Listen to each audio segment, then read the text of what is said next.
tayo ang magsasakripisyong magbayad ng mga perang binubulsa nila. Kung ang Davao may 51 billion, ang Bulacan, mga kababayan ko, hindi makakuha ng 3 billion. Directly, sasabihin ko to sa inyo, the previous administration is very corrupt. I told you, how many times kung sasabihin sa inyo to, mga kababayan ko, in the end, sa mga politiko na nangangako sa atin, na humaharap sa atin kada eleksyon, at kapag nakaupo na yan, mga kababayan ko, at napadama tayo, kakamada na ng kakamada ng pera yan, in the end, mga kababayan ko, we will suffer. Woo! Tayo ang magsasakripisyong magbayad ng mga perang binubulsa nila.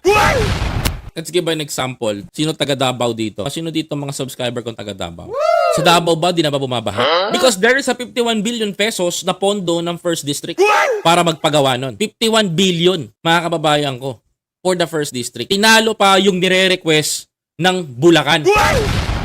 Na di hamak na mas malaki pa ang Bulacan kesa sa Davao.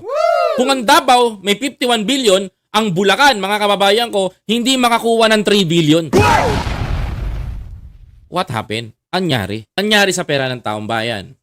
Mga kapatid, kung ang Davao may pondo sa DPWH na 51 billion pesos na nilaan para sa flood control projects, ang Bulacan hindi makakuha ng 3 billion pesos. Directly, sasabihin ko to sa inyo, the previous administration is very corrupt. Tapos pagtatanggol nyo sa amin, si Bongbong Marcos pinagmalaki, kaya pala kayo, banat kayo ng banat tungkol sa flood control, kay BBM, mga kababayan ko, tira kayo ng tira na flood control, binabanatan nyo kami sa comment section. Sige nga, depensahan nyo nga to ngayon. 13,917 missing projects ng mga asan? Ngayon yung pagmalaki. Na si Digong, si Sara magbabago ng talang Pilipinas. Ha? Talaga ba? Sabi nila, mga kabayan ko, si Sara ang ihahalal ko sa 2028. Ha? Hindi, si Sara lang ang nakapagbigay na magandang ganito sa bating gano'n.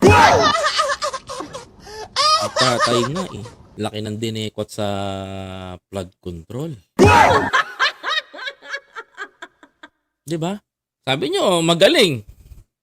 Hindi corrupt si What happened to the 13,917 projects ng DPWH na missing? Kanilaan ng pondo ng bilyon-bilyong piso. Mapapakanta na lang siguro ako ng parang si Blanc, tahimik lang. Nambubulsa ang gawa.